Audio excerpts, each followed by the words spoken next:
প্ৰথমতে আপোনালোকক নমস্কাৰ জনাই মোৰ চেনেললৈ স্বাগতম জনাইছো। আজি মই আপোনালোকৰ আগত বৰফি প্লেটত ধুনীয়াকৈ সজাই থৈছো। এয়া দেখিবলৈ ধুনীয়াটো হৈছে, খাবলৈও সোৱাদ লগা হৈছে, কিন্তু সাইজটো মানে আৰু বহুত ডাঙৰ হ'ল। একো কথা নাই, আমি ঘৰতে খাম যেতিয়া, ডাঙৰ হ'লেও একো কথা নাই। এয়া বৰফি তিল আৰু বাদামৰ হয়। আমাৰ হেল্থৰ কাৰণে তিল বাদাম বহুতেই উপযোগী আৰু মই মাজে সময়ে বনায়ে থাকোঁ। বিহু বুলিও বনাইছিলোঁ, সেইখিনি শেষ হ'ল, আকৌ বনাব লগাত পৰিলে আৰু ভাবিলোঁ মই আপোনালোকৰ আগতো দেখুৱাই দিওঁ। খাবলৈ বহুত সোৱাদ লগা। এটুকুৰা মই আপোনালোকৰ আগত ভাঙি দেখুৱাম। এয়া চাওকচোন, দেখাত বহুত টান যেন লাগিলেও একেবাৰে কোমল হয় আৰু খাবলৈ বহুত সোৱাদ লগা হয়। এই তিল আৰু বাদামৰ বৰফি মই কেনেদৰে বনালোঁ তাকে মই আজি দেখুৱাম। এতিয়া দেৰি নকৰি আহকচোন মোৰ ভিডিঅ'ৰ মাজলৈ। তিলৰ বৰফি বনাবৰ কাৰণে মই এয়া বগা তিল লৈছোঁ। তিলখিনি প্ৰথমে ভালদৰে ধুই লৈছোঁ আৰু ধোৱাৰ পিছত অলপ শুকুৱাই লৈছোঁ। ৰ'দত নুশুকুৱালেও হ'ব, অলপ ফেনৰ তলত কটন কাপোৰ এখন পাৰি তাৰ ওপৰত যদি আমি তিলখিনি দি দিওঁ তেতিয়াও আমাৰ ভালদৰে শুকাই যায়, খালি পানীখিনি নাইকিয়া হ'লেই হ'ব। আৰু এয়া দেখিছেনে, একদম ফৰফৰীয়া হৈ গ'ল, পানী অকণমানো নাই। এতিয়া আমি এই তিলখিনি ভাজি ল'ম। তিলৰ বৰফিত দিবৰ কাৰণে মই এয়া বাদাম লৈছোঁ। বাদাম এয়া ৰঙা বাদাম হয়, সৰু সৰু, আৰু এই বাদামটোৰ সোৱাদো বহুত বেছি। আৰু তিলৰ বৰফিৰ লগত আমি যদি বাদাম মিলাই দিওঁ তেতিয়া খাবলৈ সোৱাদটো বহুত বাঢ়ি যায় আৰু স্বাস্থ্যৰ কাৰণেও ভাল বাদাম তিল। সেইকাৰণে মই ভাবিলোঁ তিলৰ বৰফি লগত অলপ যদি বাদাম মিলাই দিওঁ ভাল হ'ব। আৰু এতিয়া এই বাদামখিনি মই শুকানে তেল নিদিয়াকৈ ভাজি ল'ম। এয়া গেছত মই কেৰাহীখন পাতি দিলোঁ আৰু কেৰাহীখন গৰম হোৱাত মই ইয়াতে নিমখ দি দিওঁ 2 চামুচ, বেছি দিয়া নাই, 2 চামুচ দিছোঁ। আৰু এইখিনি এতিয়া গৰম হ'বলৈ দিম আৰু লৰাই দিছোঁ অকণমান। আৰু ইয়াতে এয়া বাদামখিনি যে লৈছিলোঁ সেইখিনি দি দিম। তলত যদি নিমখ আমি 2 চামুচমান দি বাদাম ভাজোঁ তেতিয়া বাদামখিনি ভাজিবলৈ ভাল হয় আৰু তলতো নালাগে আৰু বাদামখিনি ক'লা নপৰে। কেতিয়াবা শুকানে বাদাম ভাজিলে বাদামখিনি সোনকালে ক'লা হৈ যায়, তলত লাগি জ্বলি যায়। আৰু এনেধৰণে যদি আমি অকণমান নিমখ দি ভাজোঁ তেতিয়া বাদামখিনি নজ্বলে। আৰু তেল দিলেতো কথাই নাই, তেলত ভাজিলে নিমখ দিব নালাগে বাৰু, তেতিয়া ধুনীয়াকৈ ভাজ খাই যায়। এয়া দেখিছেনে, এনেদৰে মই বাদাম ভাজোঁ। আপোনালোকে নিমখ দি ভাজেনে বাৰু মোক কমেণ্টছত জনাবচোন। বাদামখিনি ভজা হৈ গৈছে, এয়া গোটেই বাদামখিনি ফাট মেলিছে। আৰু এতিয়া বাদামখিনি মই নিমখৰ পৰা এখন থালিত উলিয়াই ল'ম, ঠাণ্ডা হ'বলৈ দিম। এয়া এইখন জালি হাতাখন লৈছোঁ, তেতিয়া নিমখখিনি তলত পৰি যায় ধুনীয়াকৈ। আৰু গেছটো অফ কৰি দিছোঁ। কেৰাহীখন চাফা কৰি লৈ ইয়াতে মই তিলখিনি ভাজিম এতিয়া। আৰু এইখিনি তিল দুভাগ কৰি ভাজিব লাগিব, যিহেতু তিল বেছি আছে। এয়া মই আধা দি দিছোঁ আৰু এইখিনি এতিয়া ভাজি ল'ম। তিলখিনি মই চিম গেছতে ভাজিছোঁ, কাৰণ হাই ফ্লেমত ভাজিলে তিলখিনি জ্বলি যাব। আৰু সেইকাৰণে ল' মিডিয়ামতে মই তিলখিনি এতিয়া ভাজি ল'ম। আৰু তিলৰ পৰা যেতিয়া এটা ভজা ভজা গোন্ধ আহিব তেতিয়া আমাৰ তিলখিনি ভজা হৈ যাব।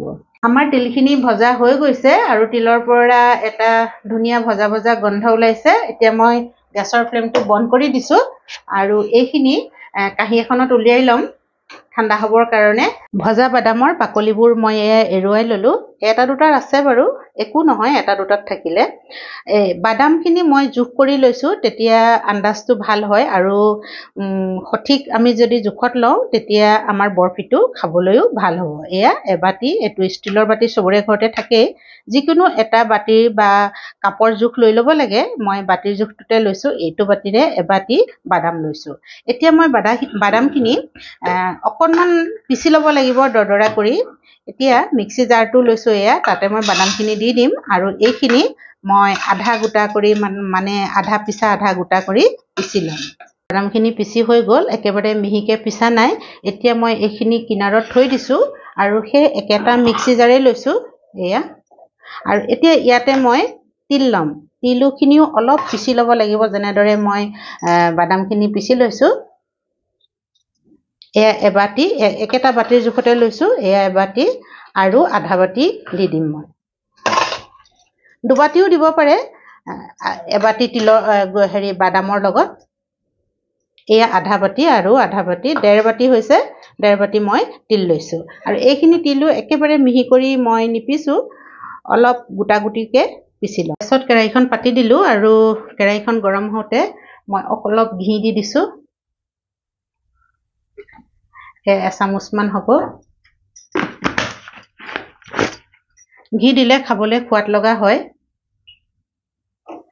আৰু এতিয়া মই ইয়াতে আধা কাপ পানী দি দিম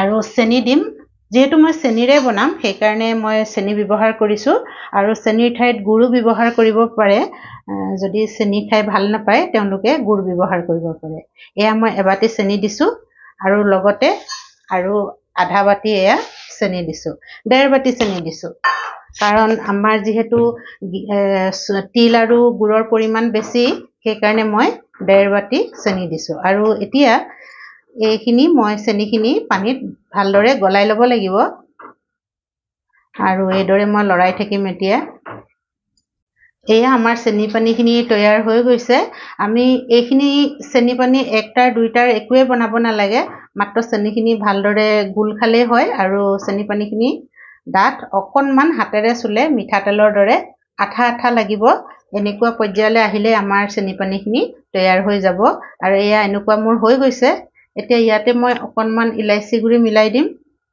থাকিলে দিব লাগে নাথাকিলেও একো কথা নাই ইলাইচি গুড়ি দিলে গন্ধটো ধুনীয়া আহে এয়া দেখিছেনে এতিয়া মই ভাজি থোৱা তিল আৰু গুড়খিনি অলপ অলপকৈ মিলাই যাম একেবাৰে সহজ বনাবলৈ তিলৰ লাডুতকৈ এই তিলৰ বৰফিটো বনাবলৈ বেছিহে ভাল হাতো নুপুৰে আপোনালোকে চাই থাকিবচোন কিমান সহজভাৱে আমি তিলৰ বৰফিটো বনাব পাৰোঁ অলপ অলপকৈ দিছোঁ আৰু আছে এইখিনি মিলাই লৈছোঁ মই প্ৰথমতে দেখিছেনে আৰু এতিয়া মই বাকি থকাখিনিও দি যাম গোটেইখিনি দি দিছোঁ একেবাৰতে এয়া আৰু এয়া লাহে লাহে ধুনীয়াকৈ আমি মিলাই দিম গেছৰ ফ্লেমটো মই সিমত থৈছোঁ কাৰণ এইখিনি ভালদৰে মিলাব লাগিব এয়া আমাৰ হৈ আহিছে ইয়াতে মই আৰু এটা বস্তু মিলাই দিম পাউডাৰ গাখীৰ 2 চামুচ মিলাই দিওঁ এইটো একেবাৰে অপচনেল হয় মিলাবও পাৰে নিমিলাবও পাৰে যেহেতু বৰফি বনাইছোঁ বৰফি বুলি ক'লে অকণমান গাখীৰৰ সোৱাদ এটা আহিলে ভাল হয় সেইকাৰণে মই 2 চামুচ পাউডাৰ গাখীৰ মিলাই দিছোঁ আৰু এই পাউডাৰ গাখীৰখিনি তিল বাদামৰ লগত খুব ভাল ধৰণে মিলাই দিব লাগিব আমি এয়া দেখিছেনে এয়া আমাৰ হৈ গ'ল এতিয়া মই গেছটো অফ কৰি দিছোঁ আৰু এইখিনি মই কাঁহী এখনত দি দিম এয়া মই এখন ষ্টিলৰ কাঁহী লৈছোঁ আৰু কাঁহীখনত চাৰিওফালে ঘি লগাই লৈছোঁ তেতিয়া আমাৰ বৰফিটো ভাল ধৰণে ওলাই আহিব আৰু এতিয়া ইয়াতে ভাজি থোৱা গোটা তিল অলপমান থৈ দিছিলোঁ আৰু সেইখিনি মই এনেদৰে ওপৰত দি দিছোঁ যেহেতু আমি তিলখিনি পিচি লৈছোঁ আৰু অকণমান গোটা তিল যদি এনেদৰে দি দিওঁ তেতিয়া দেখিবলৈ ধুনীয়া লাগিব আৰু ড্ৰাই ফ্ৰুট থাকিলেও আপোনালোকে দিব পাৰে ড্ৰাই ফ্ৰুট দিও গাৰ্নিছ কৰিলে ধুনীয়া লাগে মই দিয়া নাই আৰু এতিয়া এয়া তিলখিনি কেৰাহীখনতে মই দি যাম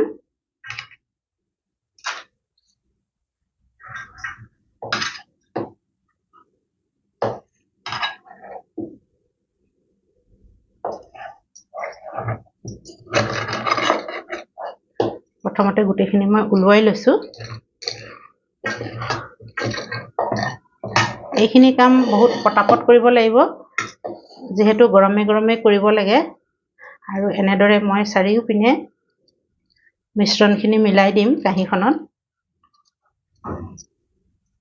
আপোনালোকে যদি পাতল কৰোঁ বুলি ভাবে তেতিয়া কাঁহীখন ডাঙৰ ল'ব লাগিব মোৰ অকণমান ডাঠেই হ'ব বাৰু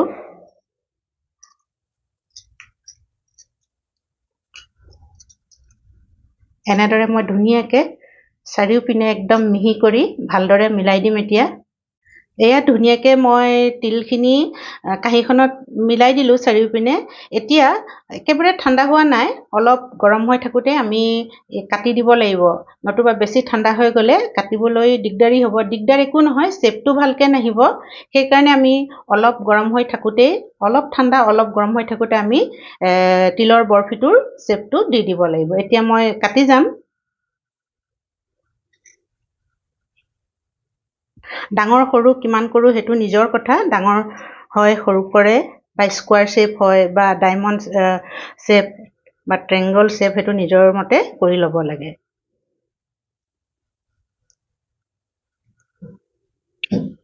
এয়া মোৰ কাটি হৈ গ'ল। মই চিনটোহে দি থৈছোঁ, এতিয়া উঠালে ভাগি যাব কাৰণ গৰম হৈ আছে। যেতিয়া ঠাণ্ডা হ'ব তেতিয়াহে আমি এপিচ এপিচকৈ উঠাব পাৰিম আৰু তেতিয়া মই আপোনালোকক ধুনীয়াকৈ দেখুৱাম।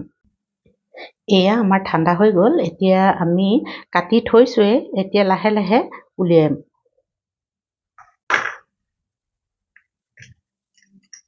কিনাৰকেইটা আঁতৰাই দিছোঁ বাৰু মই।